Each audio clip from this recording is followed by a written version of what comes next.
Hi, my name's Amadi. And I'm Shelley. I'm Dilly. And we're Group 6. So we're doing advanced bowel cancer.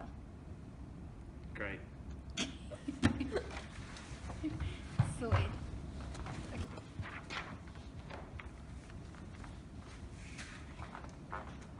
Alright guys, found a couple of articles here.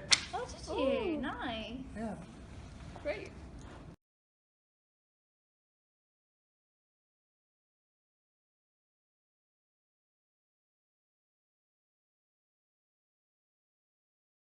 Papers everywhere. Hi guys, so I found this article. It's on single agent capecitabine. I'm not sure if I should use it or not. It does have a large sample size and some good stuff in it. Would you mind having a look as well? Yeah, sure. What about you, Dilly? I found something quite similar. So capecitabine monotherapy compared to bevacizumab and capecitabine, they're used together, but it was used in elderly patients. It's also a pretty good study though. Yeah, I mean, the brief says to compare to decide the efficacy and safety of maintenance of capecitabine and bevacizumab together. But then I guess if both your studies show the good of capecitabine Single alone, use. yeah, and if they have good progression-free survival and overall survival rate, then it's good to.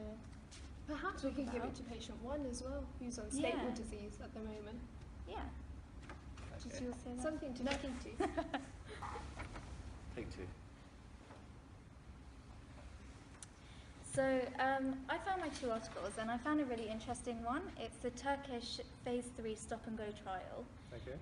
So this study had 2 arms. Arm A was starting with Capox-B treatment and then continuing that treatment, and then Arm B was using bevacizumab and capecitabine instead. So this study had a really extensive inclusive and exclusive criteria.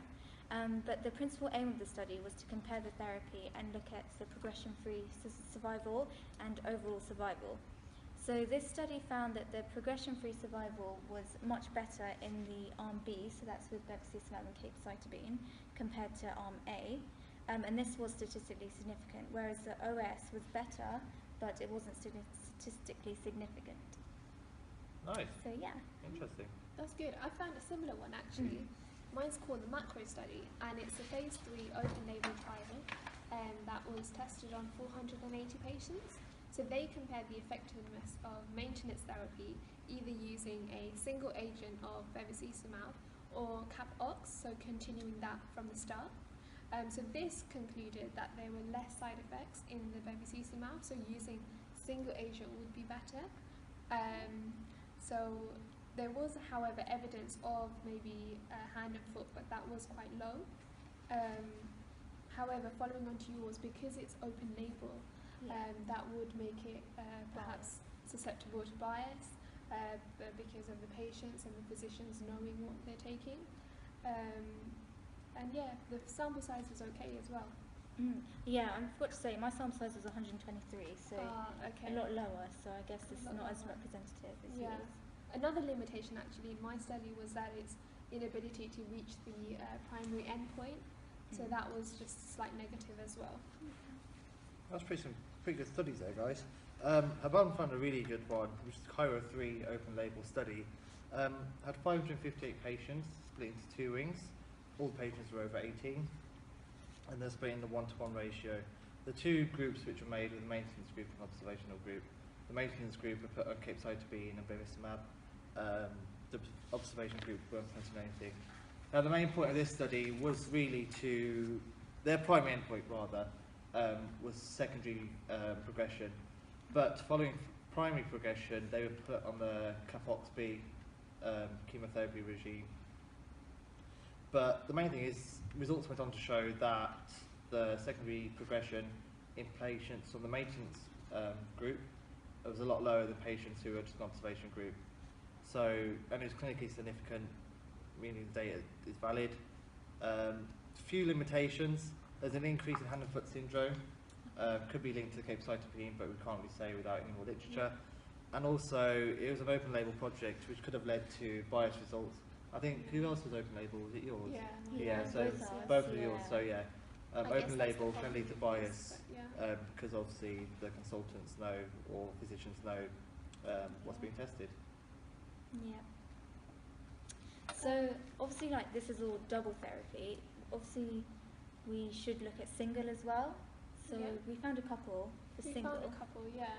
So there was another one that suggested that Beaver on its own would be a good maintenance therapy. Okay. I think you saw a meta-analysis. Yeah, and obviously that's quite high in the literature. It is. So yeah, this meta-analysis is really good. It showed that bevacizumab alone is a good option. It improved the overall survival. However, it wasn't statistically significant, but it was improved with bevacizumab. So it could be a potential. Yeah. I think from all that, guys, we're ready to conclude. Yeah. So I would suggest that we have enough evidence that we can. I suggest that we can use bevacizumab and capecitabine as a combination therapy. Sorry for my pronunciations.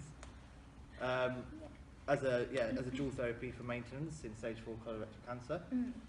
So because we were given 2 patients, Yes, we are. obviously patient 1 had stable disease, so compared to patient 2 it suggests it's not as like a progressive, as Yeah. not, you know. So I think for patient 1, maybe we could suggest bevacizumab monotherapy, monitor that, see if it's working. If it isn't working, or if cancer's getting progressively worse or metastasizing, we could then consider adding capecitabine. Yeah. Obviously, we'll be wary of the dose, make it subtherapeutic just because of the hand and foot syndrome. Yeah, and for patient 2, I guess because of the aggressive nature, because it says that they're metastasized to the liver as well, so perhaps double therapy would be better in that because it's more potent and more intensified treatment, as opposed to giving just a single agent. So perhaps for that patient, would give both bevacizumab and capecitabine as well. Yeah, Awesome. I think we did a good job. Yeah.